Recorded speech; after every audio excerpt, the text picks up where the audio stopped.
Good Sunday morning. Thanks for waking up with us here on WBTV News. I'm Caroline Hicks. And I'm Lee Brock. Good morning. Good morning, Lee. It feels like it's been a long time since we've been standing at the desk together. It has been a month since crazy? It was before Christmas. That was the last time we were together. So it's good to be back. Technically, yesterday we were working together, but we were opposite sides of the studio. Right, right. It's good to be back, Lee. It is good to be back. It's been a long time coming. Yes, and I know that you are glad that the snow is out of here. I am. And so, here's my first graphic. It's the... All right, Lee, thank you. This morning, there's not much left of the snow that blanketed Charlotte over the weekend. Saturday sunshine helped clear many of those roads, but it's this morning with the cold temperatures when drivers will want to look out for patches of ice left behind. WBTV's Nikki Hauser talked to NCDOT about their plans to make the roads as safe as possible. And that was our Nikki Hauser reporting. NCDOT says what you really want to look out for are the ramps, the bridges, the side roads. Anytime you're getting off or on a main road, you could find it to be a little more slippery, so be especially careful in those spots. And even crews clearing the roads ran into some trouble in Moore County. An NCDOT snowplow flipped over while treating the roads near Carthage Friday night. And this is not even the first time something like it has happened. During last weekend storm, according to reports, a truck tipped over near Pinehurst. Scary situation there. And in Brunswick County, a sheriff's deputy was hit by another driver who lost control on the Brunswick River Bridge. Luckily, no one was hurt, but it is another reminder of the dangers of driving on ice. The National Weather Service has been keeping us updated on conditions across North and South Carolina during this winter weather. NWS Newport is reporting they saw ½ an inch of ice accumulation. You're looking at video taken at the NWS Newport office. We know that much ice accumulation can cause major power outages. The coast did see that yesterday, but at last check, most power has been restored this morning. Some good news for them. Snow also fell in South Carolina, where there was also a fair amount of ice accumulating. Zach Wilcox with our Gray affiliate station WMBF has more on that.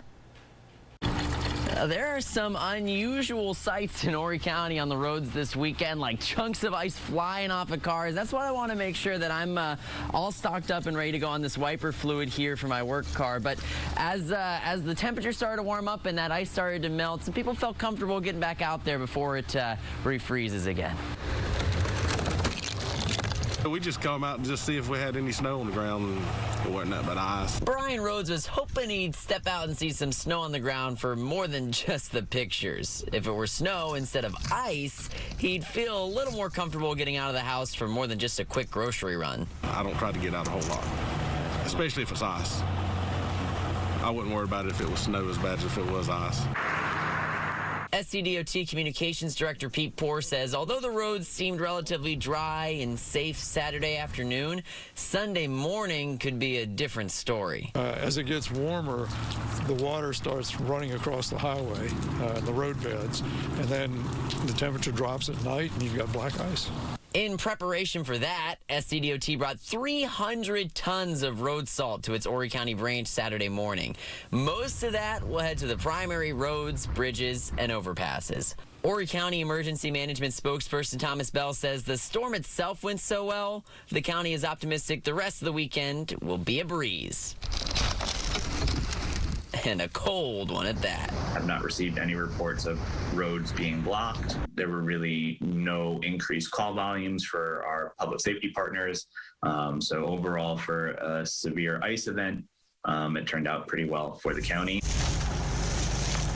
Now, Bell says the county didn't wind up having to bring in any outside debris crews, so you won't see too many of them on the roadways here throughout the weekend, but you will see those SCDOT plows. So if you do see one, remember, they want you to not crowd the plow. Give them plenty of space, slow down, pass them slowly. That way they can do what they're doing best here and keep everyone safe. In Carolina Forest, Zach Wilcox, WMBF News. And we are working to learn more details about a shooting in North Charlotte. Medics says they were called to Harris Glen Drive around 3:30 Saturday afternoon.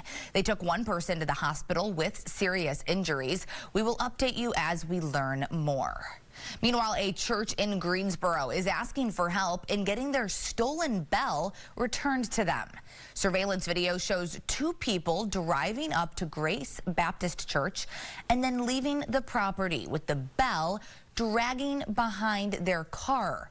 Church members say they noticed the bell missing Wednesday night. They say the bell has been part of the church since 1950.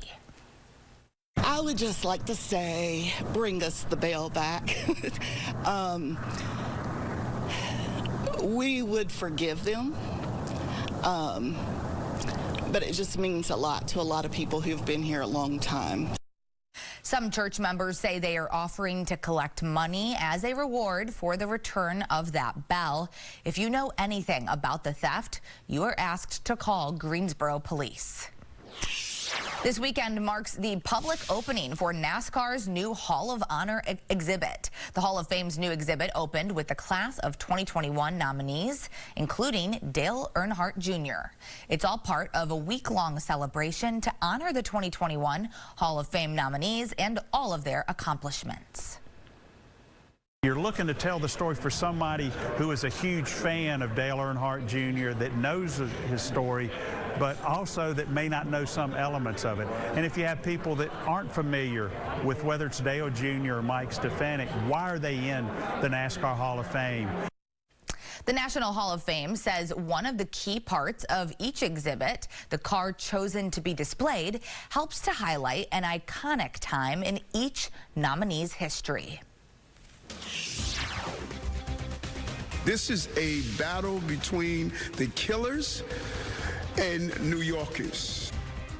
Ahead, we're hearing from New York City leaders after one of their police officers was shot and killed, what the mayor is now calling for. And Adele will not be saying hello anytime soon. How the headliner is making it up to fans after postponing her Las Vegas residency. We're always on your side. You're watching WBTV News Sunday morning. We'll be right back. This morning, New York City Mayor Eric Adams is vowing to confront a growing crime problem in the city. A police officer was shot and killed. A second officer seriously hurt during a domestic disturbance call Friday night. Elise Preston has the latest from New York.